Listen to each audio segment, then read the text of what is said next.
If you have high blood sugar, there's a 50% chance that you also have high blood pressure, and most people don't even know it. These two conditions together are deeply connected, and if you're only treating one of them, you're not getting the full picture, and your health is still at risk. In this video, I'll show you how blood sugar and blood pressure are linked, the dangerous consequences most people overlook, and what you can do right now to start reversing both. We'll also cover what happened to Shelley when she was affected by this and she took action promptly in support of her health. Hi, I'm Dr. Beverly Yates, a licensed naturopathic doctor. I've spent over 30 years helping people naturally reverse type 2 diabetes and improve their metabolic health, and I want to help you do the same. Now, if you've been struggling with high blood sugar, or maybe your doctor has warned you about your blood pressure too, this video is for you. And if you're trying to avoid these problems, this video is for you. Now, today we're going to talk about what I call the dangerous duo, high blood sugar and high blood pressure together.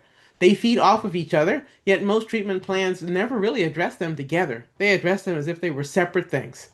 Stick with me to the end. I'll reveal 3 key ways that they're connected, 2 hidden dangers that you need to know, and what you can start doing today to take control. All right, first, let's talk about insulin resistance and arterial stiffness. Insulin resistance is about the receptors on your cells. Those receptors have to be sensitive to blood sugar, also known as glucose, going by. You experience insulin resistance when your insulin receptors don't work very well. They're sluggish, if you will. As such, insulin resistance, though, interestingly enough, doesn't just affect your blood sugar. It also causes your blood vessels to stiffen and constrict. So they go from being open, nice and healthy, to much narrower, making it much harder for blood to get through there. This raises your blood pressure. It's a very direct cause and effect here. Now, when your body makes more and more insulin over time to deal with rising tides of high blood sugar, when your chronic blood sugar levels go up higher and higher and higher, your arteries tighten up. They get stiffer and they constrict. So the area, the opening, if you will, in the blood vessel gets smaller, smaller, smaller, smaller, and the same amount of blood is trying to get through there, so the pressure is going up. That's what's happening. This is why many people with insulin resistance also develop high blood pressure, also known as hypertension. It's not a coincidence, it's a chain reaction. All right, so now let me take a moment to summarize for you what happens here, because these details matter, and many times this is not explained. So these don't just come out of the blue, and your body isn't attacking you, it's actually responding to the situation. All right, let's talk about the situation for folks that are healthy.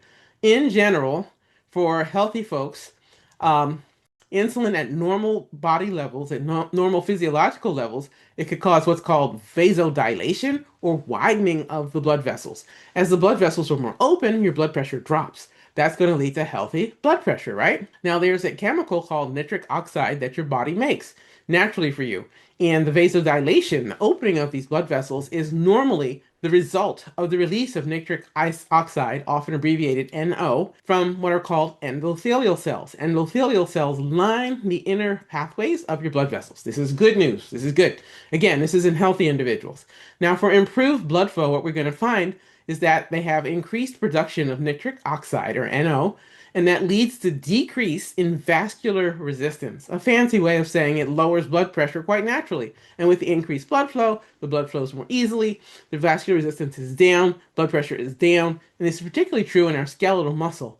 Most of the body's muscles is the skeletal muscle. Think of the big muscles for your arms, your thighs, your legs, your back, your calves, etc., right? The big muscles. Okay, now, these pathways can become completely dysregulated. The signaling that goes on changes. So what's healthy in the case of normal insulin function, such as, a healthy person experiences, means that their blood pressure is normal or maybe a little bit low. In the case of diabetes, the whole thing shifts, becomes paradoxical. The response to insulin changes. So maybe get out a piece of paper if you want just to track this, but I think this is really important to make it clear. Now here's the paradox. With too much insulin, or with insulin not functioning well, i.e. insulin resistance, also known as type 2 diabetes, perhaps prediabetes, type 1.5 diabetes, there's this paradox of vasoconstriction. So instead of the blood vessels opening and the blood flowing more easily through that same blood vessel, now the blood flows with much more constriction and under higher pressure. And in this condition of insulin resistance with diabetes, insulin can have this paradoxical effect. causing this vasoconstriction instead of vasodilation, right? Vasoconstriction closing down, vasodilation opening back up. Now, with dysregulated signaling, this is because of disturbances in the insulin signaling pathways, and the blood vessels are not performing the way they ought to. They're getting bad info, so to speak. Now, the lining of these blood vessels is with the endothelial cells, and they make a particular chemical that they release called endothelin, endothelin. Insulin, the presence of it, can stimulate the release of endothelin. And in this case, with insulin resistance, there's an overproduction of insulin. There's simply too much insulin. As such, it becomes a potent vasoconstrictor. So the endothelin, which is normal in small amounts in healthy people and no problem, blood vessels are open. In the case of insulin resistance, prediabetes, type 2 diabetes, there's simply too much of it. Overproduction of insulin, therefore overstimulation of that pathway of endothelin. And as a result, instead of having your blood vessels open for vasodilation, now they are constricting, and getting smaller and smaller. With vasoconstriction, this is a problem. So instead of vasodilation, we have vasoconstriction in that small circulation, the microcirculation, especially true in the smallest blood vessels. This is why diabetics can get so many problems in their eyes, the pelvic floor, penis, the clitoris, the toes, the small blood vessels around the body, diabetic retinopathy, loss of vision, problems with the kidneys. The kidneys hate the high blood sugar situation, on and on. The kidneys also hate high blood pressure. So this becomes a really unfortunate combination of the two. So you can see how one problem unfortunately magnifies the other. The other thing that happens here is what's known as vascular stiffening, i.e., the blood vessels just become more stiff. They lose their natural flexibility and pliability. So that's what's the case for a healthy person. When a person starts to develop type 2 diabetes, prediabetes, and insulin resistance, that natural flexibility, easy movement of the blood vessels lessens and lessens and lessens, and they become stiff. Elevated insulin levels in this situation can also lead to reduced nitric oxide production, so NO goes down, and increased vascular stiffening, so the blood vessels are absolutely affected, especially on the higher side of the system, if you will, the arterial system. And this also means that for the veins, where the blood returns, should be at a much lower pressure, that goes up too. All of this combines to further impact blood vessel function. So here's our key takeaway. The effect of insulin on blood vessels depends on the individual's basic overall metabolic state. For those who enjoy a healthy metabolism, this is not even a conversation.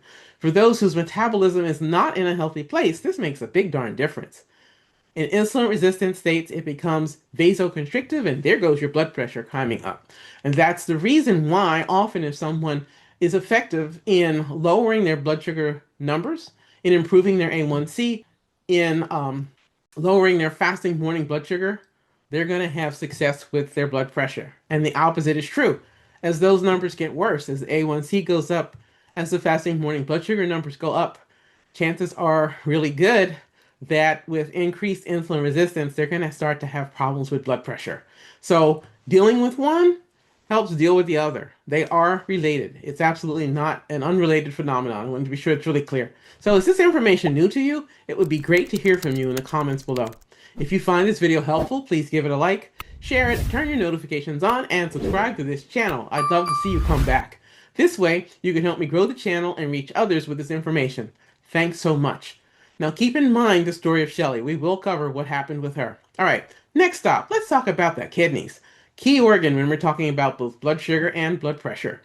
Kidneys help to regulate both blood sugar, also known as glucose, and a key mineral in the blood called sodium. But when they're overwhelmed, when the kidneys are just slammed, there's too much going on, especially in the earlier stages of diabetes or prediabetes, they can't manage either the sodium or the glucose very well. This leads to higher sodium retention, fluid buildup, yes, edema, and another factor, elevated blood pressure. These things tend to increase together.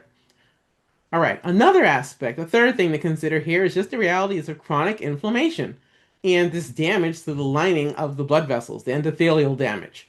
High blood sugar contributes and creates inflammation throughout the body. It does not spare any particular place. It's an equal opportunity offender, if you will.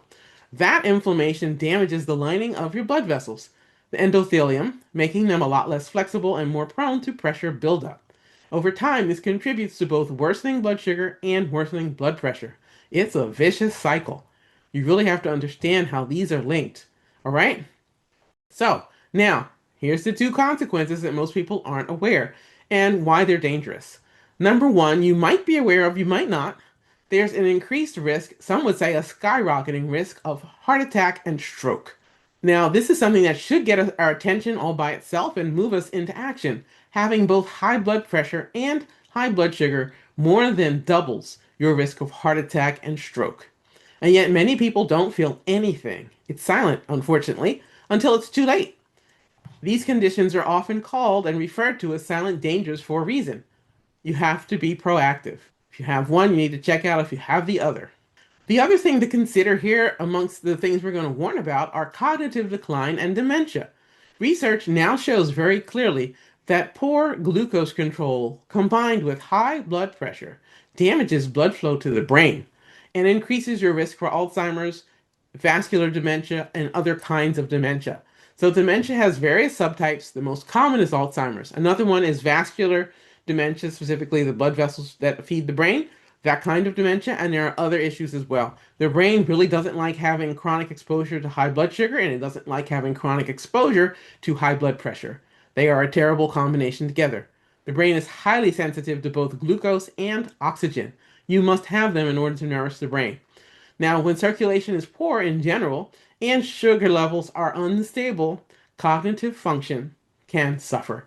And sadly, this often starts years silently before anyone notices memory loss, before there's any scans done or any other clues that, hey, something's wrong. Things are starting to spin out of control in the wrong direction. All right, it would be great to hear from you in the comments below. If you find this video helpful, please like the video, share it, and turn your notifications on. Kindly subscribe to the channel. This way you can help me grow this channel and reach others with this information. Thank you so much. All right, so let's talk about what you can start doing today. Now that you understand, hopefully better, how closely linked these two conditions are, what can you actually do to help? All right, number one, focus on reducing insulin resistance. That's the key to healing both blood sugar and blood pressure. This is the foundation of my Yates protocol, which thousands of people have used to naturally reverse type 2 diabetes and prediabetes. I invite you to explore more how that can help you. The 5 steps to fix your blood sugar and reverse type 2 diabetes. Make peace with food and never feel deprived again. The 5 steps are nutrition, meal timing, stress, sleep, and finally, the twins, exercise along with strength training. Step number 2, track your numbers smartly. If you aren't already, I highly recommend using a CGM, a continuous glucose monitor.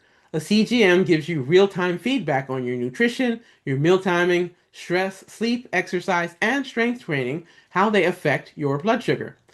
Some CGMs, like the ones I recommend, also integrate lifestyle tracking so that you can clearly see how your behavior affects your numbers, and your lifestyle choices in general. What is the impact? Let's take the mystery out of that, right? So let me share with you the story of a client, Shelly. She started using CGMs, curious to see how much her blood sugar levels were affected by her daily life. What was the response, she wondered.